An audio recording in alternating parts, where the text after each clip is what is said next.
shit. What the?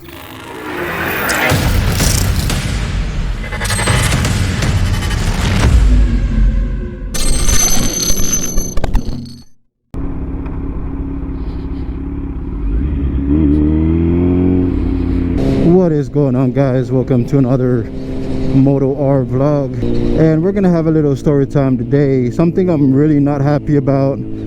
And you know, I don't really like putting companies and places under blast, or you know, on the internet.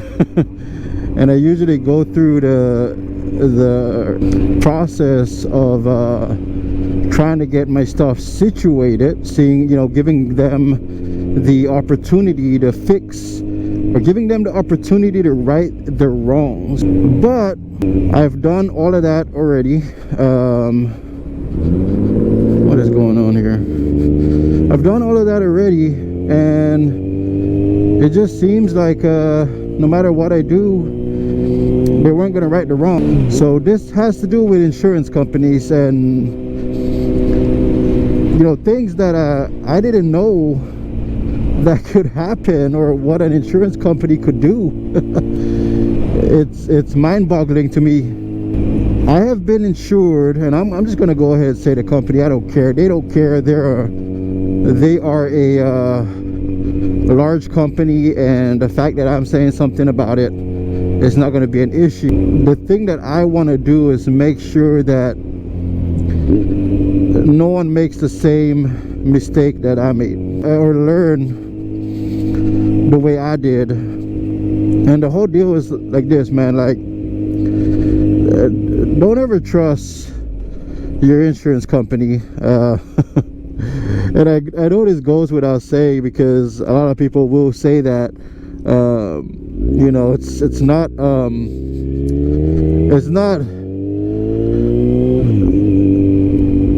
not new.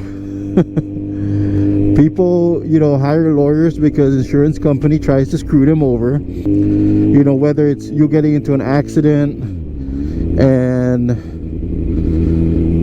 they're trying to screw you over by not approving your claim or whatever, right? But this doesn't have anything to do with claims. Obviously, the Z900 is in riding condition.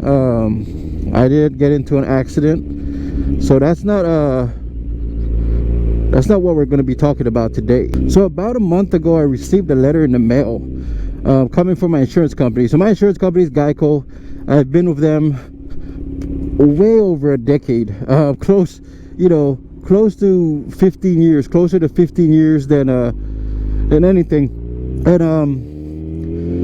I've probably insured about 6-7 motorcycles with them, with no issues. They were basically saying that they were going to terminate my policy. On the letter, it read that you know, we're sad to inform you that we will be terminating your policy, or not renewing. So they didn't terminate it. They just decided they weren't going to renew it once the policy, or the current policy, was completed. Then it's interesting. There's so many graffiti all over the place. You can cross, man, or not. So I called Geico, and you know, I was asking what the deal is. Oh yeah, I did tell you. So part of the letter says they're not gonna renew it due to track use. So they were saying I was using my Z900 for the track, right? Which I did use for the track the first couple of times. First maybe 2 or 3 times I went to the track, but they did say starting on this date, you will not be able to renew your policy due to track use. That was their exact words, or something similar to that. So I gave them a call, and I basically said, hey, I'm not even using the bike for the track. Why? You know, because I wasn't using the bike for the track, at least not anymore. Basically asked them, hey, what's the deal? I'm not using the bike for the track. how would you even know that, you know, that I'm using the bike for the track? And so they contacted, so they, I guess they spoke to the underwriters, and they said that when they looked back on the notes, they said that on March of 2020 I had called them to inquire if I could use the bike, if my insurance is covering track use. They told me it wasn't. And the reason why I called is because, you know, I didn't think of it at first, right? Like I didn't think about asking them, hey, is this covered by track, or is this covered? I just thought it was covered. You know, or if something had happened, I would just fix the bike myself, you know, no issues. Well, they said on March 20th that I had gave them a call and I inquired and asked them, hey, do y'all cover track use? And then they, you know, and I remember that I remember calling them. They told me no. So last year, a little bit after that time, after that call, I ended up buying my Gixxer 750 track bike. It is a full-on track bike, you know, no lights, no signals, no anything. And I basically used it as my track bike and did several track days on that bike.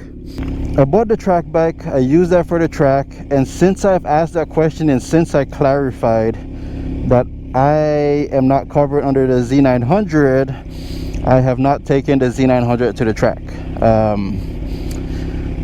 I got my answer, it wasn't covered and I wasn't going to risk it, so I got a track bike. Well, that's what I told them. I said, look, I was just calling to ask a question. You answered the question, so I bought a track bike. Why are you terminating my policy? Or why are you not allowing me to renew my policy? They said they will speak to the underwriters and they will let me know what they say. Long story short, they speak to the underwriters and they come back to me and say, hey, if you can provide us proof of your track bike, or proof that you have a track bike, give us the registration and give us the insurance for the track bike, then we will continue coverage of your Kawasaki Z900. So at this point, I am mind blown, right? I'm like, I tell them, it's a track bike. This vehicle cannot go on the street, therefore I do not register it. This vehicle is only used for the track, therefore I do not have insurance for it, because you cannot get track insurance unless you get full coverage street insurance. They didn't know what to say. They just said that's what we need. So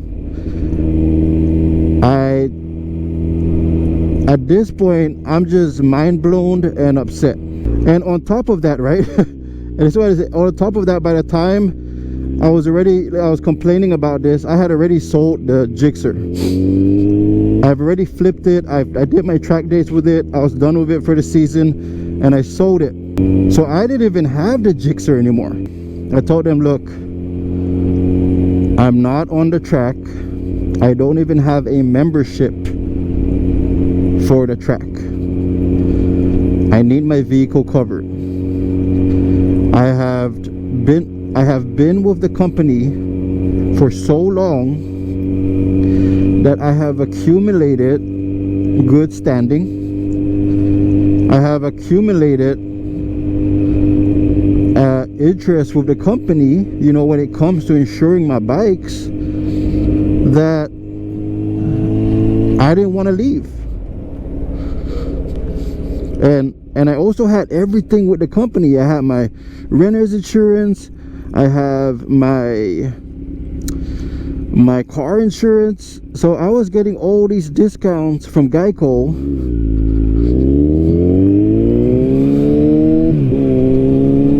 And they were just like, no, we don't want to insure you anymore. I had an argument with them on the phone because I told them, I was like, look, I understand that you do not provide insurance for the track, that you will not cover me on the track. So I understand that if I crash, then that's going to be on me, that I take the risk. The lady that I was speaking to turns around and goes, sir, if we are your insurance holder, people could still sue us if you get into an accident with somebody on the track. I'm like, how can you cover or get sued for something you do not cover? You don't cover track use, yet you're telling me that you could be sued and be liable for it? If that's the case, then you cover track use. Oh man, I'm just telling you, man, my brain, I was just completely annoyed. I don't know. I didn't know what to I didn't know what to think anymore, you know, like I was just so pissed off. I go ahead and I was like, okay, well, they're not gonna help me, so let me go ahead and put a complaint in with the Texas Department of Insurance. I put a complaint in to the Texas Department of Insurance. They send them a letter, and then they come back and they tell me the same thing, you know, that they had given me the option to provide documentation on my Gixxer 750, and that an insurance company has the right to not cover an individual for insurance. So that was it, you know. My policy was gonna end, and there was nothing I could do about it. I ended up, one of my buddies had told me about a broker, like you gotta go through a broker, right? So he gave me the advice, like, talk to a broker. So I spoke to an insurance broker, awesome lady, and you know, I told her what happened, and she's like, oh yeah. And she told me, do not trust insurance companies. Like, even if you're calling to ask a question, because they will hold every question that you have against you. So if you're just calling to ask them about the possibility of taking the bike on the track, they have their underwriters will look at that and see the risk associated with it. This client is possibly trying to take the motorcycle on a track, and we don't want that liability, even though they don't cover it, okay? So she tells me, look, that's why it's good to have a broker, because whatever questions you ask me or whatever questions I ask her, she does not work for the insurance company. She's not going to go to the insurance company and tell them, hey, this guy is asking questions about the track, or this guy is doing this, that, and whatever. Like, she works for me. The broker works for me, and she won't do that. So she had told me already, like, look, next time you have a question, you have any type of question, you give me a call, you let me know, and we'll take care of it. I'll find out for you, so that you don't be held responsible for the questions that you ask, or they can hold questions that you ask against you. So that sounded pretty good to me. And then on top of that, right, like I told you, I didn't want to leave Geico because I have so many discounts and such a good standing with them that I thought I was gonna be paying more for insurance. And you know what, I did the quotes. I checked quotes and everything to see how much I would be paying, and the quotes were ridiculous. You know, it was maybe about $200 more than what I was paying with a Geico. So I would do the quotes on my own and look at it on my own, and that's what you know, doing it online, and that's what it would show me. Well, when I spoke to the broker and she looked, you know, she does all the work. She looks and checks all the insurance companies to find out what the best insurance policy, you know, what the best price is and the best coverage is for me. When I went to her, she was able to give me a policy that was about, man, like $150 less than my current policy that I was paying with Geico. That's the moral of the story, guys. Do not trust your insurance companies, and if you have a chance, get a broker. It just sucks that you can't really ask them questions on the weekends because they don't work weekends. But a broker will definitely save you money. Anyways, yo, that's gonna be it for today. Coming up on this real nice water crossing, but I'm gonna go ahead and end it for today. You know, tell me what you think. Have you been screwed by your insurance companies? At least in this type of way, it's kind of unique to me because I've never imagined like calling to ask a question would be that serious. Like always, if you want to follow me on Instagram, make sure you hit me up at Moto_ret. That's MOTO_RET. If you like the content, make sure you comment, like, and subscribe. We're always trying to do things here at Moto-R, trying to revamp the channel back up. If you want to follow on this crazy motorcycle journey of mine, go ahead and hit that subscribe button. If you like the video, hit that like button. And if you got any questions or anything like that, you know, you can always throw a comment. I pretty much respond to everybody. And that's gonna be it for me, y'all. Peace.